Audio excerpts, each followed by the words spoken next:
യൂറോപ്പിലെ ആ യന്ത്രം കൊണ്ടുവന്നപ്പോൾ 50 കള്ളന്മാരെ അരമണിക്കൂർ കൊണ്ട് കണ്ടുപിടിച്ചു. ഇന്ത്യയിലെ ആ യന്ത്രം കൊണ്ടുവന്നപ്പോൾ 5 മിനിറ്റ് കൊണ്ട് ആ യന്ത്രം കളവ് പോയി.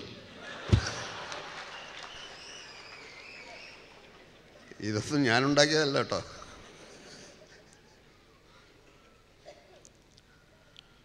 ഒരു സംഘടനയുടെ കാര്യത്തെക്കുറിച്ച് പറയുമ്പോൾ സ്വാഭാവികമായിട്ടും നമുക്ക് വീണ്ടും അതിലേക്ക് വരാം. ഒരു ചെന്നായയുടെയും മുയലിൻ്റെയും കഥയുണ്ട്. കഥ പറയും പോലെ പറയുകയാണെങ്കിൽ, പണ്ട് ഒരു കാട്ടിലൊരു ചെന്നായയും മുയലും ഉണ്ടായിരുന്നു.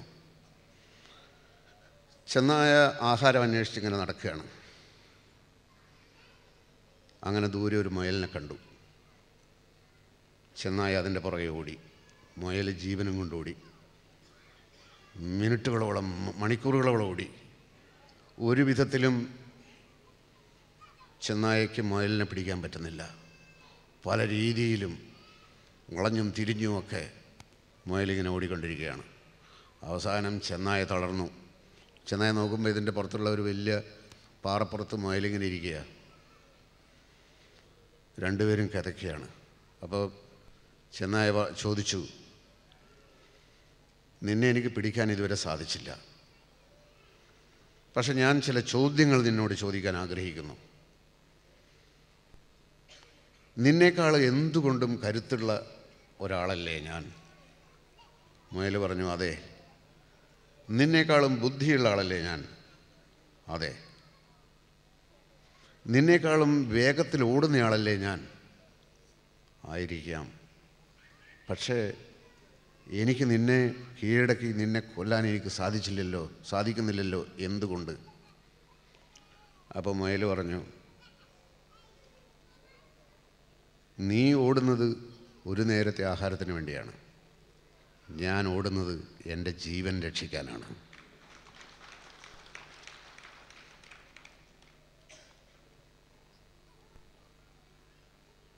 സിൻസിയറിറ്റിയുടെ ഒരാൾക്ക് ഏറ്റവും കൂടുതൽ ആത്മാർത്ഥത ഒരു കാര്യത്തിൽ ഉണ്ടാവുന്നത് എന്ന് പറയുന്നത് അയാൾ എത്രത്തോളം അതിനോട് സത്യസന്ധനാണ് എന്നുള്ളത് മനസ്സിലാവുമ്പോഴാണ്. ഇപ്പം ഒരാളൊരു ജോലി, if you choose a job you love and you will never have to work a day in your life. If you choose a job you love, നിങ്ങൾ എന്ത് പ്രവൃത്തിയാണോ ചെയ്യുന്നത് ആ പ്രവൃത്തിയെ നിങ്ങൾ സ്നേഹിക്കുന്നുണ്ടോ? അല്ലെങ്കിൽ നിങ്ങൾ സ്നേഹിക്കുന്ന ഒരു പ്രവൃത്തിയാണോ നിങ്ങൾ നിരന്തരമായി ചെയ്തുകൊണ്ടിരിക്കുന്നത് എങ്കിൽ നിങ്ങൾക്കൊരിക്കലും അതൊരു ജോലിയായി അനുഭവപ്പെടുകയേയില്ല. അപ്പോൾ സ്വാഭാവികമായി ഇത്തരം സംഘടനകൾ, ആ ചാരിറ്റി പ്രവർത്തനം എന്ന് പറയുന്നത്, അതിനെ നിങ്ങൾ മറ്റുള്ളവരെ സഹായിക്കാൻ തോന്നുന്ന ആ അവസ്ഥയെ നിങ്ങൾ സ്നേഹിക്കുന്നുണ്ടോ? എത്രത്തോളം ആത്മാർത്ഥമായാണ്, എത്രത്തോളം ഒരു ജീവൽ പ്രധാനമായ മുയലാലോചിച്ചതുപോലെ ഉള്ള ഒരു വിഷയമായിട്ടാണോ നിങ്ങളതിനെ കാണുന്നത്? അതുപോലെ ആയിരിക്കും ആ സംഘടനയുടെ വിജയവും ആ സംഘടനയുടെ നിലനിൽപ്പും.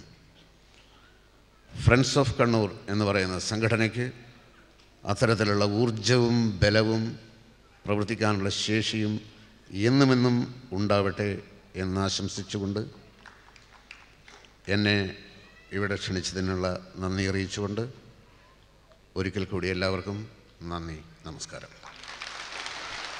Thank you, sir. Now I invite Mr. T.V. Jain, General Secretary of FOC, to present the annual report. ബഹുമാനപ്പെട്ട അധ്യക്ഷൻ FOKE president Shri BP Surendran അവർകൾ, മലയാള സിനിമാ ലോകത്തെ അതുല്യ നടൻ Shri Sreenivasan sir, FOKE chief patron Shri IV Dinesh, വേദിയിലും സദസ്സിലും ഉപവിഷ്ടരായിരിക്കുന്ന വിശിഷ്ട വ്യക്തിത്വങ്ങളെ, വിവിധ സംഘടനാ പ്രവർത്തകരെ, മാധ്യമ സുഹൃത്തുക്കളെ, അഭിവന്ദരായ സഹോദരീ സഹോദരന്മാരെ, കുവൈത്തിലെ പ്രവാസ ജീവിതപാതയിൽ പരസ്പരം കണ്ടുമുട്ടിയ സമാന ചിന്താഗതിക്കാരായ ഒരു ചെറിയ കൂട്ടം കണ്ണൂർ ജില്ലക്കാർ രൂപം കൊടുത്ത friends of Kannur Kuwait expatriates association 6 വർഷം പൂർത്തിയാക്കുകയാണ്. ജാതി മത രാഷ്ട്രീയ ചിന്താഗതിക്ക് അതീതമായി രൂപീകൃതമായ നമ്മുടെ ഈ സംഘടനയിൽ ഇന്ന് 2000-ഓളം അംഗങ്ങൾ ഉണ്ട്. കഴിഞ്ഞ കാലങ്ങളിൽ സംഘടന ചെയ്ത മികവാർന്ന പ്രവർത്തനങ്ങളുടെ അംഗീകാരമായിട്ടാണ് ഞങ്ങളിതിനെ കാണുന്നത്. ഈ വർഷത്തിൽ നമ്മെ വേർപെട്ട് പിരിഞ്ഞ മാന്യ മെമ്പർമാരായ ശ്രീ രവീന്ദ്രൻ പടിഞ്ഞാറ്റിൽ, ശ്രീ സജീവൻ നാണു, ശ്രീ രാജീവൻ AP എന്നിവർക്ക് ആദരാഞ്ജലികൾ അർപ്പിച്ചുകൊണ്ട് 2010-2011 പ്രവർത്തന വർഷത്തെ റിപ്പോർട്ടിലേക്ക് കടക്കുന്നു. എക്സിക്യൂട്ടീവ് മീറ്റിംഗ് സംഘടനാ പ്രവർത്തനങ്ങൾ ഏകോപിപ്പിക്കുവാനും സുതാര്യമായ തീരുമാനങ്ങൾ എടുക്കുവാനും ഈ വർഷം 26ഓളം സെൻട്രൽ കമ്മിറ്റി മീറ്റിങ്ങും യൂണിറ്റ് വനിതാവേദി ഏകോപന സമിതി മീറ്റിങ്ങും ചേരുകയുണ്ടായി. ഫോക്കിൻ്റെ യൂണിറ്റുകൾ ഫോക്കിനിപ്പോൾ ഫാഹിൽ, അബ്ബാസിയ, ഫർവാനിയ, കുവൈറ്റ് സിറ്റി എന്നീ യൂണിറ്റുകൾക്ക് പുറമെ സാൽമ്യ യൂണിറ്റ് ഈ വർഷം പുതിയതായി രൂപീകരിക്കുകയുണ്ടായി. എല്ലാ യൂണിറ്റുകളും സജീവ യോഗങ്ങൾ സംഘടിപ്പിക്കുകയും സംഘടനാ പ്രവർത്തനം വളരെ സജീവമാക്കുകയും ചെയ്തിട്ടുണ്ട്. യൂണിറ്റ് അടിസ്ഥാനത്തിൽ വളരെ വിജയകരമായി കുടുംബസംഗമം, സാംസ്കാരിക പരിപാടികൾ നടത്തുവാൻ സാധിച്ചു എന്നത് യൂണിറ്റുകളുടെ പ്രവർത്തന മികവായി കാണുന്നതോടൊപ്പം എല്ലാ യൂണിറ്റ് ഭാരവാഹികൾക്കും പ്രവർത്തകർക്കും സെൻട്രൽ കമ്മിറ്റിയുടെ അഭിനന്ദനങ്ങൾ അറിയിക്കുന്നു. ഫോക്ക് വനിതാവേദി ഫോക്ക് കുടുംബത്തിലെ വനിതകളുടെയും കുട്ടികളുടെയും സർഗവാസനകൾ പ്രോത്സാഹിപ്പിക്കുവാനും വനിതകളെ സമൂഹത്തിൻ്റെ മുഖ്യധാരയിലേക്ക് കൊണ്ടുവരുവാനും രൂപീകൃതമായ വനിതാവേദി വിജയകരമായ 3-ാം വർഷം പൂർത്തിയാക്കുകയാണ്. കഴിഞ്ഞ കാലങ്ങളിൽ നമ്മുടെ സംഘടന വാർഷികാഘോഷങ്ങൾക്ക് നാട്ടിൽ നിന്നും കലാകാരന്മാരെയും കലാകാരികളെയും കൊണ്ടുവരുമായിരുന്നു. എന്നാൽ ഇന്ന് വനിതാവേദിയുടെയും കുട്ടികളുടെയും മറ്റ് ഫോക്ക് കലാകാരന്മാരുടെയും മികവാർന്ന പ്രവർത്തനങ്ങളുടെ ഫലമായി സംഘടനയ്ക്കുള്ളിൽ തന്നെ വളരെ ആകർഷകവും കലാമൂല്യവുമുള്ള പ്രോഗ്രാം അവതരിപ്പിക്കുവാൻ സാധിക്കുന്നു എന്നത് വളരെ പ്രവർത്തന സജ്ജരായ വനിതാവേദി അതുപോലെ മറ്റ് നമ്മുടെ പ്രവർത്തകരുടെ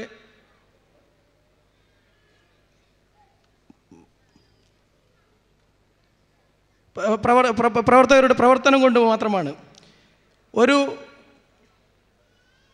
ഈ വനിതാവേദി നമ്മുടെ സംഘടനയ്ക്ക് ഒരു വലിയ മുതൽക്കൂട്ടാണ് എന്ന് പ്രത്യേകം ഓർമ്മിപ്പിക്കുന്നതോടൊപ്പം വനിതാവേദി പ്രവർത്തകർക്ക് എല്ലാവിധ ആശംസകളും നേരുന്നു.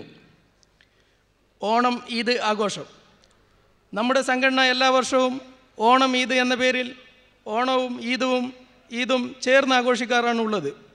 പതിവ് പോലെ ഈ വർഷവും ഇന്ത്യൻ കെയ്ത്താൻ കമ്മ്യൂണിറ്റി ഓഡിറ്റോറിയത്തിൽ വെച്ച് നടന്ന ആഘോഷം വളരെ നിലവാരം പുലർത്തുന്നതായിരുന്നു. 1000-ഓളം പേർ ആസ്വദിച്ച ഓണസദ്യയും വിവിധ കലാകായിക മത്സരങ്ങളും നിലവാരം പുലർത്തിയ കലാപരിപാടികളും എടുത്തു പറയേണ്ട ഒരു പ്രവർത്തനമായി വിലയിരുത്തുന്നു. സംഘടനയുടെ കലാകായിക സാംസ്കാരിക പരിപാടികൾ 50ഓളം വരുന്ന ചിത്രകലാകാരന്മാരുടെ കൂട്ടായ്മയിലൂടെ അവരുടെ സൃഷ്ടികൾ വിവിധ സ്ഥലങ്ങളിൽ പ്രദർശിപ്പിക്കുകയും കുവൈത്തിലെ പ്രവാസികൾക്കിടയിൽ നല്ല മതിപ്പുണ്ടാക്കുവാൻ സാധിക്കുകയും ചെയ്തു. കുട്ടികളുടെ ചിത്രകലാ അഭിരുചിയെ പ്രോത്സാഹിപ്പിക്കുവാൻ വിവിധ മത്സരങ്ങൾ സംഘടിപ്പിക്കുകയുണ്ടായി. 25ഓളം വരുന്ന ഗായകന്മാരും പ്രാസംഗികർ, വാദ്യകലാകാരന്മാർ, അഭിനയ കലാകാരന്മാർ, നാട്യകലാകാരന്മാർ ഇവരൊക്കെ കൊണ്ട് നമ്മുടെ സംഘടന ഇന്ന് വളരെ സമ്പന്നമാണ്. ഇനി നമ്മുടെ സംഘടന കഴിഞ്ഞ കാലങ്ങളിൽ നടത്തിയ ജീവകാരുണ്യ പ്രവർത്തനങ്ങൾ ചിലത് വിശദീകരിക്കാം. ജില്ലയിൽ പഠനത്തിന് മികവ് പുലർത്തുന്ന നിർധനരായ 50ഓളം വിദ്യാർത്ഥികൾക്ക് ഈ വർഷവും സ്കോളർഷിപ്പ് കൊടുത്ത് സഹായിക്കുവാൻ സാധിച്ചു. അതുപോലെ പാവപ്പെട്ട 20ഓളം വികലാംഗർക്ക് വീൽ ചെയർ പോലുള്ള ചലനോപകരണങ്ങൾ നൽകി. ജില്ലയിലെ വിവിധ ഭാഗങ്ങളിൽ രോഗം മൂലം അവശത അനുഭവിക്കുന്ന നിരവധി ആളുകൾക്ക് ചികിത്സാ സഹായവും നൽകാൻ സാധിച്ചതും കുവൈത്തിൽ കഷ്ടത അനുഭവിക്കുന്ന കണ്ണൂർ ജില്ലക്കാരായ നിരവധി പേർക്ക് ടിക്കറ്റ് എടുത്ത് നാട്ടിലേക്ക് പോകുവാൻ നാട്ടിലേക്ക് അയക്കുവാൻ സാധിച്ചതും നമ്മുടെ മാന്യ മെമ്പർമാരുടെയും അഭ്യുത്കാംക്ഷികളുടെയും സഹായ സഹകരണങ്ങൾ കൊണ്ട് മാത്രമാണ്. ഈ അവസരത്തിൽ നമ്മുടെ സംഘടനയുമായി സഹകരിച്ച എല്ലാ മാന്യ വ്യക്തികളോടൊപ്പം സ്ഥാപനങ്ങളോടും നന്ദി രേഖപ്പെടുത്തുന്നു. എല്ലാ മെമ്പർമാരും അവരുടെ അംഗത്വം ഓരോ വർഷവും യൂണിറ്റുമായി ബന്ധപ്പെട്ട് പുതുക്കുവാൻ ഈ അവസരത്തിൽ ഞാൻ അഭ്യർത്ഥിക്കുകയാണ്. പ്രവർത്തന സജ്ജരായ അംഗങ്ങളാണ് സംഘടനയുടെ സമ്പത്ത് എന്ന് സ്നേഹപൂർവ്വം ഓർമ്മിപ്പിക്കുന്നു. വെൽഫെയർ ഫണ്ട് സംഘടനയിൽ അംഗമാകുമ്പോൾ ചേരുന്ന വെൽഫെയർ ഫണ്ടിൽ നിന്നും ഈ പ്രവർത്തന വർഷം നമ്മെ എന്നേക്കുമായി വിട്ടുപിരിഞ്ഞ 3 അംഗങ്ങളുടെയും കുടുംബത്തിന് 50,000 രൂപ കൊടുക്കുന്നതോടൊപ്പം 1.5 ലക്ഷത്തോളം രൂപ പൊതുജനങ്ങളിൽ നിന്നും സ്വീകരിച്ച് കൊടുക്കാൻ സാധിച്ചതും സംഘടനയുടെ പ്രവർത്തന മികവായി കാണുന്നു. ഒരിക്കൽ കൂടി എല്ലാവരുടെയും സഹായ സഹകരണങ്ങൾ അഭ്യർത്ഥിച്ചുകൊണ്ട് നിർത്തുന്നു. നന്ദി, നമസ്കാരം. Thank you, Sri T. Jain. Now I would invite Mr. A.M. Hassan for the felicitation speech. വേദിയിലും സദസ്സിലുമുള്ള വിശിഷ്ട വ്യക്തിത്വങ്ങളെ, സഹോദരി സഹോദരന്മാർ, ഒരു ആശംസാ പ്രസംഗത്തിൻ്റെ ഊഴമാണ്. ഇന്നൊരു ആഗസ്റ്റ് 15 ആയിരുന്നുവെങ്കിൽ എല്ലാവർക്കും സ്വാതന്ത്ര്യദിനാശംസകൾ എന്ന് പറയാമായിരുന്നു. അതല്ല, ജനുവരി 26 ആയിരുന്നുവെങ്കിൽ റിപ്പബ്ലിക് ദിനാശംസകൾ എന്ന് പറഞ്ഞും തുടങ്ങാമായിരുന്നു. ഇന്നിപ്പോൾ ഏപ്രിൽ 1 ആയതുകൊണ്ട് ഏത് വിധത്തിൽ ആശംസകൾ തുടങ്ങണം എന്നുള്ള ഒരു ശങ്കയുണ്ട്.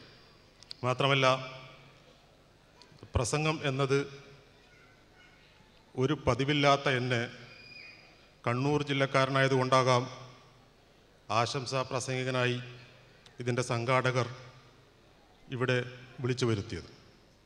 നേരത്തെ ശ്രീനിവാസൻ സൂചിപ്പിച്ചതുപോലെ ആ നാടോടിക്കാറ്റിലെ ശ്രീനിവാസൻ്റെ ഡയലോഗ് തന്നെയാണ് എനിക്കിവിടെ നിൽക്കുമ്പോഴും തോന്നുന്നത്. എല്ലാറ്റിനും അതിൻ്റേതായ അവസരമുണ്ട് ദാസ എന്നുള്ള പ്രയോഗം. ശ്രീനിവാസൻ ആദ്യം പ്രസംഗിച്ചത് നന്നായി. അല്ലായിരുന്നുവെങ്കിൽ സദസ്സിൽ നിന്നുള്ള പലരുടെയും മനസ്സിലുണ്ടാവുമായിരുന്ന ഒരു കാര്യം, വടക്ക് നോക്കി യന്ത്രത്തിൽ ഇന്നസെൻ്റ് ശ്രീനിവാസനോട് പറയുന്നത് പോലെ നിലവിളക്കിനടുത്ത് ഒരു കരിവിളക്ക് വെച്ചതുപോലെ എന്ന് മനസ്സിൽ പലരും പറയുമായിരുന്നു. അതും ഒഴിവായി കിട്ടി എന്നുള്ള ഒരു സന്തോഷമുണ്ട്. കണ്ണൂർ ജില്ലയിൽ നിന്നുള്ള ഒരു കൂട്ടായ്മയുടെ ഈ വേദിയിൽ നിൽക്കുമ്പോൾ എൻ്റെ മനസ്സിൽ വരുന്നത്, ഈ പരിപാടിയുടെ കാര്യങ്ങൾ വിശദീകരിക്കുന്നതിനായി സംഘാടകർ നടത്തിയ പത്രസമ്മേളനത്തിൽ കണ്ണൂരിന് പുറത്തു നിന്നുള്ള ഒരു പത്രപ്രവർത്തക സുഹൃത്ത് ഈ സംഘാടകരോട് ചോദിച്ച ഒരു ചോദ്യമാണ്. അദ്ദേഹം ചോദിച്ചു, കണ്ണൂരിൽ എന്നും ബോംബും കലാപവുമാണല്ലോ, എന്തുകൊണ്ട് നിങ്ങളെപ്പോലെയുള്ള ഒരു സംഘടന അതില്ലാതാക്കാൻ വേണ്ടി ശ്രമിക്കുന്നില്ല എന്നുള്ളതാണ്. കണ്ണൂർ ജില്ലക്കാരെക്കുറിച്ച് കണ്ണൂർ ജില്ലയ്ക്ക് പുറത്തുള്ളവരുടെ ഒരു വിശ്വാസമാണത്. ബോംബായാലും കലാപമായാലും എല്ലാറ്റിലും കണ്ണൂരുകാർക്ക് കണ്ണൂരുകാരുടേതായ ഒരു നിഷ്കളങ്കതയുണ്ട് എന്ന് ശ്രീനിവാസൻ ഒരു സിനിമയിലൂടെ നമ്മൾ പഠിപ്പിച്ചിട്ടുണ്ട്. നരേന്ദ്രൻ മകൻ ജയകാന്തൻ വക എന്ന സിനിമയിൽ കുഞ്ചാക്ക ബോബനാണെന്ന് തോന്നുന്നു, ഒരു വൃദ്ധനായ ഒരാൾ ചാക്കും പേറി പോകുമ്പോൾ ചാക്കിലെന്താണെന്ന് ചോദിച്ചു. അദ്ദേഹത്തിൻ്റെ മറുപടി, ഇത് ബോംബാണ്, നാടൻ ബോംബ്. എത്ര നിഷ്കളങ്കമായാണ് അദ്ദേഹം പ്രതികരിച്ചത്. അത്രയും നിഷ്കളങ്കരായ കണ്ണൂരുകാരെക്കുറിച്ചാണ് കണ്ണൂരിൻ്റെ പുറത്തുള്ളവർ കലാപകാരികളാണ് എന്നും മറ്റും പറയുന്നത്. കണ്ണൂരിനെക്കുറിച്ച് പറയുമ്പോൾ ഇതൊന്നുമല്ല കണ്ണൂരെന്ന് നമുക്ക് പറയാൻ സാധിക്കും. രാഷ്ട്രീയമായാലും സാമൂഹികമായാലും സാംസ്കാരികമായാലും ഏതു തലത്തിലായാലും കണ്ണൂരിൻ്റെതായ സ്ഥാനമുണ്ട്. ഇന്ത്യൻ സ്വാതന്ത്ര്യ സമര ചരിത്രത്തിൽ കണ്ണൂരിന് സ്ഥാനമുണ്ട്. ഇന്ത്യൻ നാഷണൽ കോൺഗ്രസിൻ്റെ സമ്മേളനം പണ്ഡിറ്റ് ജവഹർലാൽ നെഹ്റുവിൻ്റെ അധ്യക്ഷതയിൽ കണ്ണൂർ ജില്ലയിലെ പയ്യന്നൂരിൽ ചേർന്നാണ് പൂർണ്ണ സ്വരാജ് എന്ന പ്രമേയം ആദ്യമായി അംഗീകരിച്ചത്. കമ്മ്യൂണിസ്റ്റ് പാർട്ടിയെ സംബന്ധിച്ചിടത്തോളം കണ്ണൂർ ജില്ലയ്ക്ക് പ്രാധാന്യമുണ്ട്. കേരളത്തിൽ കമ്മ്യൂണിസ്റ്റ് പാർട്ടിക്ക് ബീജാഭാവം നൽകിയ പിണറായിയിലെ പാറപ്പുറം അത് കണ്ണൂർ ജില്ലയിലാണ്. കണ്ണൂർ ജില്ലയിൽ മതരംഗത്ത്, സാംസ്കാരിക രംഗത്ത് സൗഹൃദത്തിൻ്റെ പല തെളിവുകളുമുണ്ട്. ചിറക്കൽ കോവിലകത്തിൽ നിന്നുള്ള പെൺകുട്ടിയെ കെട്ടിച്ചു കൊടുത്തുകൊണ്ട് ഒരു രാജവംശത്തിന് തന്നെ, അറക്കൽ രാജവംശം എന്ന ഒരു രാജവംശത്തിന് തന്നെ രൂപം നൽകാൻ കഴിഞ്ഞത് ആ മതസൗഹാർദ്ദത്തിൻ്റെ തെളിവാണ്. അതുപോലെ തന്നെ വിദേശികളെ ആദരിച്ച പാരമ്പര്യം കണ്ണൂർ ജില്ലക്കുണ്ട്. ഹെർമൻ ഗുണ്ടർട്ടി എന്ന് പറയുന്ന ജർമ്മനിയിൽ നിന്നുള്ള മിഷണറി പ്രവർത്തകൻ തലശ്ശേരിയിൽ കേന്ദ്രീകരിച്ചാണ് കേരളത്തിൽ ആദ്യത്തെ ഇംഗ്ലീഷ് മലയാളം ഡിക്ഷണറി എഴുതിയത്. അതുപോലെ തന്നെ ബ്രിട്ടീഷ് ഭരണത്തിൻ്റെ കീഴിൽ മലബാർ കലക്ടറായിരുന്ന വില്യം ലോഗൺ, അദ്ദേഹത്തിൻ്റെ പേരിൽ ഇപ്പോഴും തലശ്ശേരിയിൽ ഒരു റോഡുണ്ട്.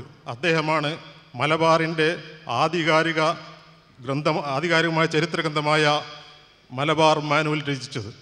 അങ്ങനെ കേരളത്തിൻ്റെ സാംസ്കാരിക ചരിത്രത്തിൽ ഒട്ടേറെ സ്ഥാനങ്ങളുള്ള കണ്ണൂർ. മതരംഗത്ത് ഇസ്ലാമിൻ്റെ ആദ്യകാലത്ത് തന്നെ കേരളത്തിൽ പണിത ചുരുക്കം ചില പള്ളികളിൽ ഒന്ന് കണ്ണൂർ ജില്ലയിലെ പഴയങ്ങാടിയിലെ മാടായി പള്ളിയാണ്. അതുപോലെ ഐതിഹ്യങ്ങൾ നിറഞ്ഞ നിരവധി ക്ഷേത്രങ്ങൾ, പറശ്ശിനിക്കടവ് ശ്രീ മുത്തപ്പൻ ക്ഷേത്രം, പയ്യന്നൂരിലെ സുബ്രഹ്മണ്യ സ്വാമി ക്ഷേത്രം, തലശ്ശേരിയിലെ ശ്രീ ജഗന്നാഥ ടെമ്പിൾ തുടങ്ങി ഒട്ടേറെ ക്ഷേത്രങ്ങൾ കണ്ണൂരിലുണ്ട്. അതുമാത്രമല്ല, കണ്ണൂരിൽ വ്യാവസായിക രംഗത്ത് ഏഷ്യയിലെ ഏറ്റവും വലിയ പ്ലൈവുഡ് കമ്പനി, ഏഷ്യയിലെ ഏറ്റവും വലിയ നാവൽ അക്കാദമി തുടങ്ങി ഏഷ്യയുടെ തന്നെ, ലോകത്തിൻ്റെ തന്നെ നെറുകയിൽ തലയുയർത്തി നിൽക്കുന്ന പല സ്ഥാപനങ്ങളുള്ള കണ്ണൂർ. ആ കണ്ണൂരിനെ കുറിച്ചാണ് പലരും പരിതപിക്കുന്നത്. കലാപത്തിൻ്റെ നാടാണ്, ബോംബിൻ്റെ നാടാണ് എന്ന്. ഞാൻ നീട്ടിപ്പറയുന്നില്ല. ഇവിടെ ശ്രീനിവാസന് ഗോൾഡൻ ഫോക്ക് അവാർഡ് സമ്മാനിച്ചു. എനിക്ക് പറയാനുള്ളത്, ഈ സംഘാടകരോട് കണ്ണൂരിൽ നിന്നുള്ള പ്രമുഖരെ കണ്ടെത്തിക്കൊണ്ട് ഗോൾഡൻ ഫോക്ക് എന്ന പേരിൽ അവാർഡ് കൊടുക്കുന്നു.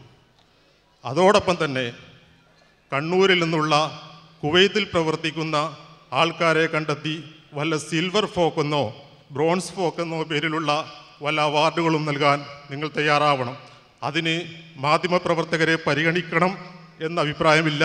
അഥവാ പരിഗണിക്കുന്നുവെങ്കിൽ തന്നെ എന്നെ ഒഴിവാക്കണം എന്നുള്ള അഭിപ്രായവുമുണ്ട്. ശ്രീനേട്ടൻ പറഞ്ഞതുപോലെ അംബാസിഡർ പോയതുകൊണ്ട് മലയാളത്തിൽ പറയാം. നമ്മൾ കണ്ണൂരിനെ പറ്റി നമ്മൾ പ്രത്യേകിച്ച് മറ്റു ജില്ലക്കാർ പലപ്പോഴും പറയുമ്പോൾ നമ്മൾ ഇടയ്ക്ക് നമ്മുടെ വാക്കുകൾ കിട്ടാതെ വന്നു പോകും, അല്ലേ? അപ്പോൾ ഇനി നമുക്ക് നമുക്കൊരു എന്താ പറയുക, ഒരു ഗെയിം, ഒരു ട്രിക്ക് പോലെ നമ്മൾ കണ്ണൂരിനെ പറ്റി എസ്പെഷ്യലി ഇവിടെ കുവൈത്തിൽ പറയുകയാണെങ്കിൽ നമ്മൾ പറയാം നമുക്കൊരു കണ്ണൂർ അസോസിയേഷൻ ഉണ്ട്. We have a Kannur association. നമുക്കൊരു 3000 നിയർലി രജിസ്റ്റേർഡ് മെമ്പേഴ്സ് ഉണ്ട്. റീസെൻ്റ്ലി അവർ ശ്രീനിവാസൻ കെയും. അങ്ങനെയൊക്കെ നമുക്ക് പറഞ്ഞിട്ട് നമ്മുടെ അസോസിയേഷൻ വഴി we can save our self.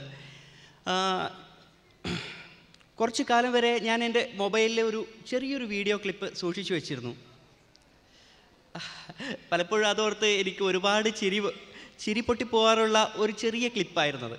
അക്കരെ നിന്നൊരു മാരൻ എന്ന പടത്തിൽ എന്താണെന്നറിയില്ല, ഇവിടെ വന്നിട്ട് അറബിയൊക്കെ പഠിച്ച് നമ്മൾ അറബിയിൽ മറ്റുള്ളവരോട് സംസാരിക്കുമ്പോൾ ആ ഭാഷയോടും നമുക്ക് കൂടുതൽ താല്പര്യം തോന്നും. അങ്ങനെ ഉണ്ടാവുമ്പോൾ അതുകൊണ്ട് ഞാൻ ശ്രദ്ധിച്ചു, അക്കരെ എന്നൊരു മാരൻ എന്നൊരു പടത്തിൽ നമ്മുടെ മണിയൻ പിള്ള രാജുവിൻ്റെ അറബിയായിട്ട് ശ്രീനിവാസൻ വരുന്നൊരു സീനുണ്ട്. അതിൽ അദ്ദേഹം നെടുമുടി വേണുവിനെ കെട്ടിപ്പിടിച്ചു പറയുന്നൊരു ഡയലോഗുണ്ട്, ഗവാത്ത് ഇൻ ദ ഹറാമി. ഐ ഡോണ്ട് നോ, അദ്ദേഹത്തിന് അതിൻ്റെ മീനിങ് ഇപ്പോഴും മനസ്സിലായിട്ടുണ്ടോ എന്ന് എനിക്ക് ശരിക്കറിയില്ല. എന്നാലും അത് ഓർത്ത് എനിക്ക് പലപ്പോഴും ചിരി വന്ന് പോകാറുണ്ട്. ഞാൻ ആഗ്രഹിക്കുകയാണ് അദ്ദേഹം ഈ കുവൈത്തിലെ തെരുവിൽ ഇറങ്ങിയിട്ട് ഒരു കുവൈത്തിയെ കെട്ടിപ്പിടിച്ചിട്ട് ഈ വാക്കൊന്ന് പറഞ്ഞു നോക്കട്ടെ എന്ന്. Anyway, good evening to all of you. Enjoy our selves. Bye. Thank you, Dr. Shaji. To commemorate our 6th anniversary celebration, we are releasing a souvenir. We would invite for this Mr. Ramesh, Country Manager, Gulf Mart, Kuwait, to release the souvenir, and Mr. Prabhakaran, CEO, ONG Group, will be receiving it. I invite both Mr. Ramesh and Mr. Prabhakaran onto the stage for the same. I also request Mr. Chandramohan, our souvenir convener, to coordinate the release. Also, I invite Mr. Jose, Manager Bahrain Exchange, to be on the stage, please.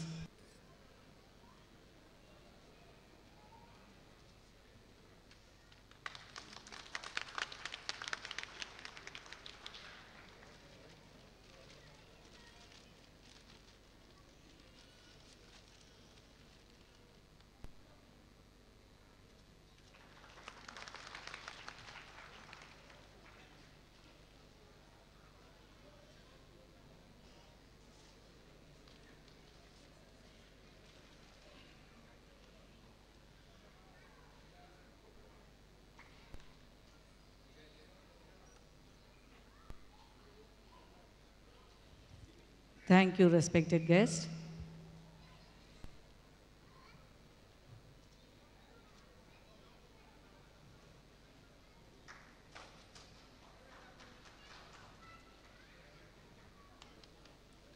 Now, folk would like to recognize one of our founder member, Sri T.K. Raghavan, for his selfless service rendered for the last 6 years for the betterment and benefit of Kannur expat community in Kuwait.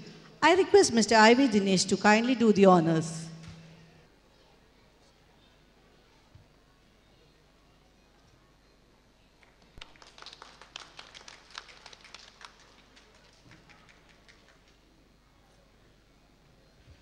Thank you.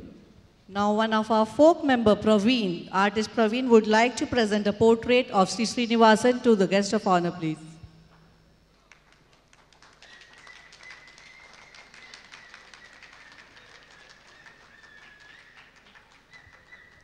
Thank you.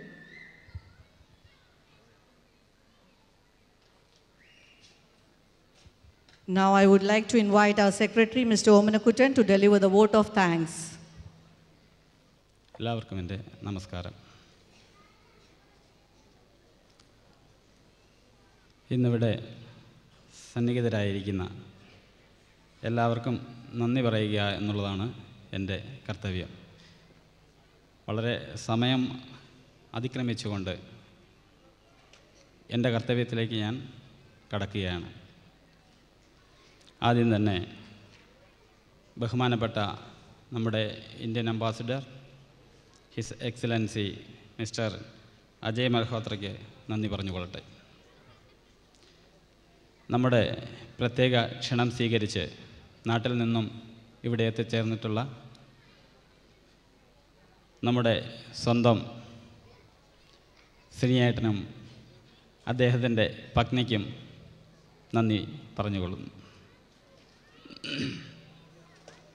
അതുപോലെ തന്നെ ഇവിടെ എത്തിച്ചേർന്നിട്ടുള്ള മറ്റ് വ്യക്തിത്വങ്ങളെയും എൻ്റെയും അതുപോലെ തന്നെ സംഘടനയുടെയും പേരിൽ നന്ദി അറിയിച്ചു കൊള്ളട്ടെ.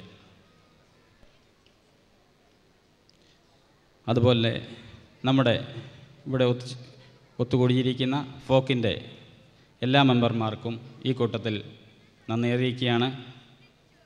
കൂടാതെ നമ്മുടെ ഈ വാർഷിക പരിപാടിയുടെ വിജയത്തിന് നമ്മോട് സഹകരിച്ചു കൊണ്ടിരിക്കുന്ന ലൈറ്റും ആൻഡ് സൗണ്ട് ടീമിനും അതുപോലെ തന്നെ ഫുഡ് ആൻഡ് ബീവറേജ് സജ്ജീകരിച്ചിട്ടുള്ള അമ്മ കുവൈറ്റിനും ഈ അവസരം നന്ദി പറയുവാൻ ഞാൻ ഉപയോഗിക്കുകയാണ്.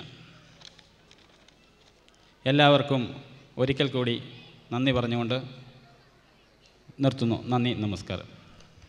Thank you. With this, the inaugural function comes to an end. I request all of our dignitaries to be seated in the front row of the auditorium to enjoy the colorful cultural activities going to be staged.